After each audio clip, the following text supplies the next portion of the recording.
आप देख रहे हैं लाइव इंडिया हर पल। नमस्कार, लाइव इंडिया में आपका स्वागत है। मैं अनिल सम्राट। देखिए, कल बिहार में चुनाव है। कल 6 नवंबर है और बिहार में चुनाव है और इसको लेकर पूरी तरह से प्रशासन की तैयारी हो गई है। और प्रशासन ही नहीं, अगर कहा जाए राजनीतिक पार्टियां तो लंबे समय से चुनाव प्रचार अभियान कर रही थी और चुनाव प्रचार अभियान भी अंत हुआ। और अब सीधे सीधे जो 6 नवंबर की बात कर रहे हैं, 6 नवंबर को चुनाव है, प्रथम चरण की चुनाव है। इस पर हम चर्चा करेंगे कि 6 नवंबर को किस तरह से चुनाव है और किस तरह से प्रशासन की तैयारी है और कौन कौन से सीटों में चुनाव होंगे। प्रत्याशी अगर कहा जाए काफी कांटे की टक्कर इस बार दिख रही है और बिहार चुनाव पूरी तरह से रोमांचक होने वाला है। और उसके बाद 11 नवंबर को दूसरे चरण का चुनाव है और 14 नवंबर को रिजल्ट है और उसी दिन पता चलेगा कि कौन बिहार का मुख्यमंत्री बनेगा और किसकी पार्टी बिहार में शासन करेगी और उस बिहार में उसका चलेगा। क्योंकि नीतीश कुमार मुख्यमंत्री इस 2020 में बने और भारी 125 एनडीए को 125 सीटें आई थी उस दौरान। इस बार क्या कुछ होता है, क्योंकि राजनीतिक दावे प्रतिवादे पूरी तरह से हो रहे हैं और ये दावा किया जा रहा है कि हमारी ओर से हमारा मुख्यमंत्री बनेगा। सभी अपने अपने दावे कर रहे हैं, लेकिन देखने वाली बात होगी कि जनता क्या कुछ करती है। देखिए, पूरे डिटेल में हम बात करेंगे। बिहार चुनाव है और बहुत ही बेहद खास है। पूरे देश भर की निगाहें बिहार चुनाव पर है। देखिए, 6 नवंबर को 18 जिलों की 121 सीटों पर वोटिंग होना है। प्रचार के आखिरी दिन सियासी दलों के दिग्गजों ने पूरी तरह से ताकत तो झोंक ही दी है। लगातार खबरें हम चला ही रहे हैं। बिहार विधानसभा में कुल 243 सीटें हैं, ये आपको बता दें। ज्यादातर सीटों पर सुबह 7 बजे से शाम 6 बजे तक वोटिंग होगी, जबकि 5 विधानसभा क्षेत्रों और सूर्यगढ़ा के 56 बूथों पर समय जो है उसकी बात करें तो शाम 5 बजे तक ही मतदान होगा। मतदान के दिन सवैतनिक अवकाश घोषित किया गया है। इस दिन अवकाश घोषित किया गया है सरकार की ओर से। और नेताओं के भाषणों और रैलियों की गहमागहमी पूरी तरह से समाप्त हो गई है। 6 नवंबर को होने वाले इस पहले चरण के मतदान में पटना, मुजफ्फरपुर, दरभंगा, नालंदा और मुंगेर समेत कई महत्वपूर्ण जिलों के मतदाता अपनी सरकार चुनने की प्रक्रिया पूरी करेंगे। प्रशासन ने इस बड़े चुनावी आयोजन के लिए सभी तैयारियां पूरी कर ली हैं, जिसमें सुरक्षा और मतदान के समय का विशेष ध्यान रखा गया है। पहले चरण में कुल 18 जिलों की 121 विधानसभा सीटों पर मतदान जो होना है, ये जिले हैं। इसकी बात जो जिले हैं उसकी हम बात कर लें।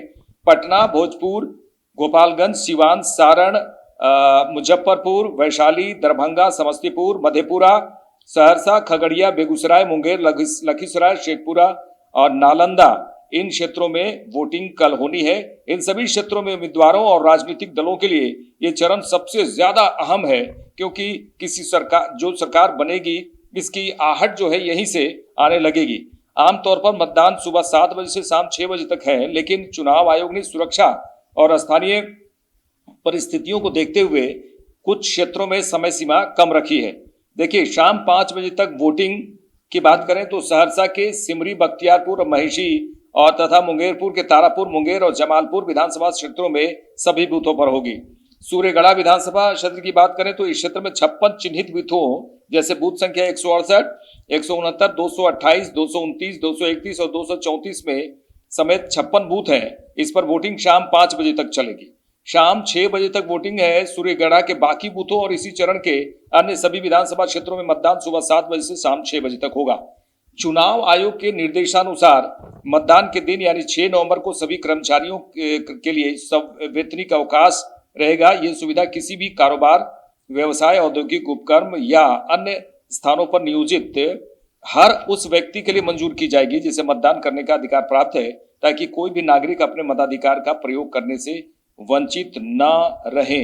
देखिए, अगर बात करें कि एसआईआर की जिस तरह से बात हो रही थी कि जब बिहार में जब एसआईआर चल रहा था, इसका विरोध पूरी तरह से विपक्ष की ओर से किया जा रहा था, महागठबंधन की ओर से किया जा रहा था, जिसमें एसआईआर को लेकर राहुल गांधी रैली भी निकाले और इसमें भारी संख्या में लोगों का जुटान हुआ। तेजस्वी यादव भी इसमें शामिल थे, सीपीआई का भी समर्थन था। इसी को लेकर बात कर रहे हैं कि आखिर जो एसआईआर बिहार में संपन्न हुआ तो उसमें कौन कौन से जो पहचान पत्र होंगे जिसमें उसे पहचान पत्र आप दिखाइए और उसके बाद आप आराम से मतदान कर सकते हैं। ये कौन कौन से मतदान पहचान पत्र होंगे, इसका जिक्र करना यहाँ पर जरूरी है। देखिए, हम बता रहे हैं आपको कि आधार कार्ड आपके पास है तो आप वोट कर सकते हैं। मनरेगा जॉब कार्ड लेकर जाएं, बैंक या डाकघरों द्वारा जारी फोटो युक्त पासबुक जिसमें फोटो लगा हुआ है वो लेकर जा सकते हैं। ड्राइविंग लाइसेंस लेकर जा सकते हैं। पैन कार्ड, भारतीय पासपोर्ट, फोटो युक्त पेंशन दस्तावेज लेकर आप जा सकते हैं। आयुष्मान भारत हेल्थ कार्ड आपके पास होगा। स्वास्थ्य बीमा स्मार्ट कार्ड श्रम मंत्रालय योजना के तहत जो स्मार्ट कार्ड दिए गए हैं वो होगा, उसको लेकर आप जा सकते हैं। एनपीआर के तहत आरजीआई का स्मार्ट कार्ड लेकर जा सकते हैं। केंद्र राज्य सरकार लोक उपक्रम पब्लिक लिमिटेड कंपनियों द्वारा जारी फोटो युक्त सेवा पहचान पत्र लेकर आप जा सकते हैं, मतदान कर सकते हैं। सांसदों, विधायकों, विधान परिषद सदस्यों को जारी किए गए सरकारी पहचान पत्र भी आप लेकर जा सकते हैं। यूडीआईडी कार्ड सामाजिक न्याय एवं अधिकारिता मंत्रालय भारत सरकार के द्वारा जो यूडीआईडी कार्ड दिया जाता है उसको लेकर आप जाएं और वोट करें। देखिए, ओपिनियन पोल की बात करें कि देखिए पहले ही ओपिनियन पोल कई बार आते हैं जिसको लेकर ये गाइडलाइन जारी किया गया है। मतदान समाप्ति के लिए तय अवधि से 48 घंटे पहले तक किसी भी प्रकार के ओपिनियन पोल या चुनाव सर्वेक्षण परिणामों के प्रदर्शन पर पूरी तरह से रोक रहेगी। एग्जिट पोल की बात कर रहे हैं हम, जिसमें एग्जिट पोल की बात करें तो 6 नवंबर की सुबह 7 बजे से लेकर 11 नवंबर की शाम 6:30 बजे के बीच एग्जिट पोल का आयोजन करने या उनके परिणामों के प्रकाशन पर भी सख्त प्रतिबंध लागू रहेगा। ये चुनाव आयोग के द्वारा किया गया है, क्योंकि कभी कभी एग्जिट पोल समय से पहले या लागू कर दिए जाते हैं, जो दिखाए जाते हैं, जो पूरी तरह से कानूनी रूप में इसे सख्त प्रतिबंध लगाया गया है, जिसमें चुनाव आयोग के द्वारा। देखिए, 2020 का यहाँ पर जिक्र करना जरूरी है, क्योंकि 2020 में जब चुनाव हुए उसमें एनडीए सरकार की सरकार बनी, जिसमें नीतीश कुमार मुख्यमंत्री चुने गए। और इसको लेकर कई बातें महागठबंधन की ओर से, चाहे तेजस्वी यादव हो, वो लगाते हैं कि ये गलत तरीके से बने हैं। इस तरह की कई बातें होती हैं।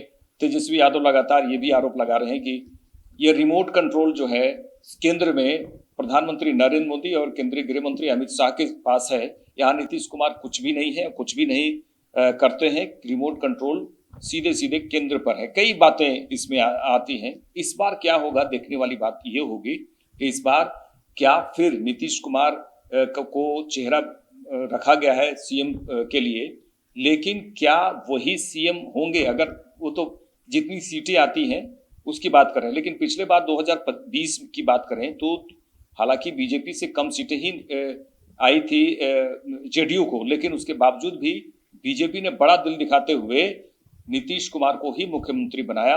लेकिन इस बार क्या दृश्य होगा? क्या महाराष्ट्र की तरह यहाँ पर भी कुछ प्रयोग किए जाएंगे?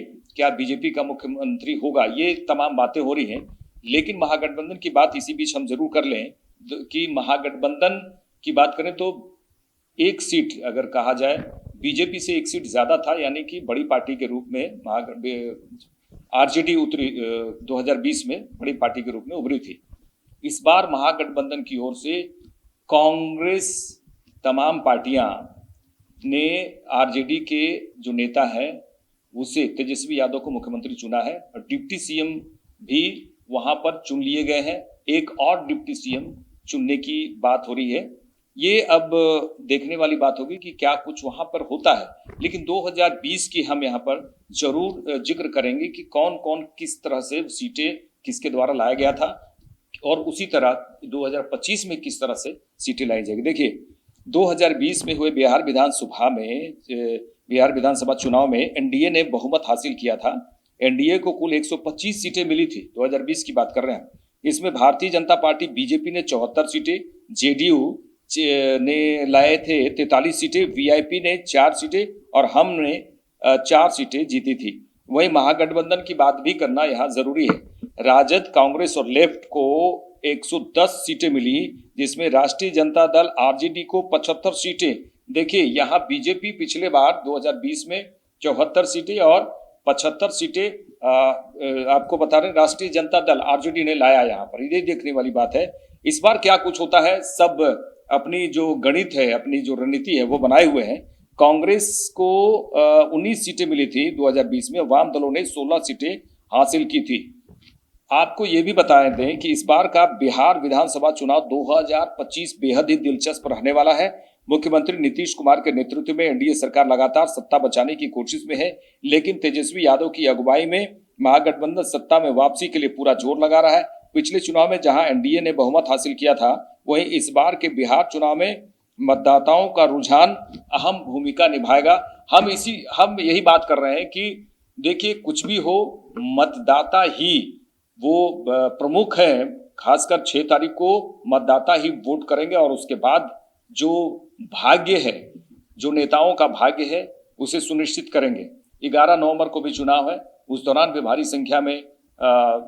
संख्या में मतदाता पहुंचेंगे मतदान केंद्रों पर और सुनिश्चित करेंगे कि हमारा सरकार कौन है, क्योंकि मतदाता अपनी सरकार चुन रहे हैं कि हमारा सरकार बिहार में कौन होगा और वो विकास करने वाला सरकार को चुने जो विकास की बात करता हो।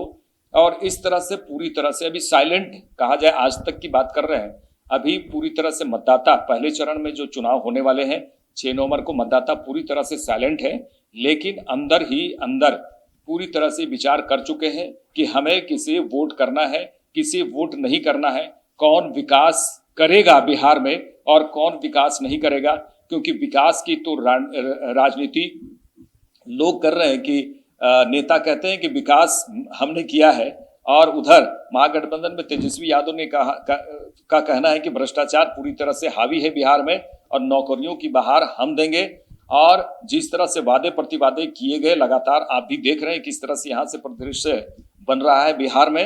अगर एनडीए गठबंधन की बात करें तो 10,000 रुपये हर महिलाओं को दे दिया जा चुका है और ये भी कहा जा चुका है कि 2 लाख रुपए हम आपको रोजगार के लिए, स्वरोजगार के लिए 2 लाख रुपए भी हम आने वाले समय में देंगे।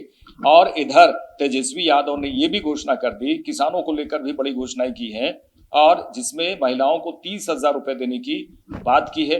लोक लुभावन वायदे तो पूरे किए गए हैं।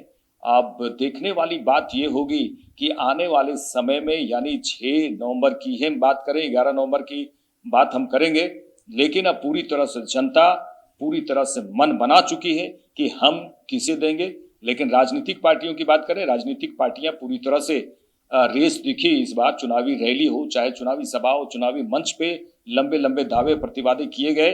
अब देखने वाली बात है कि अब पूरी तरह से जनता का समय आ चुका है।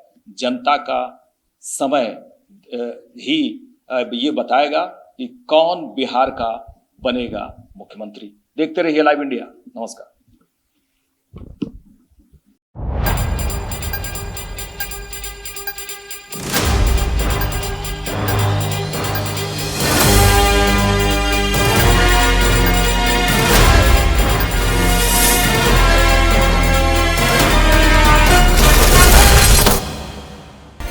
आप देख रहे हैं लाइव इंडिया हर पल।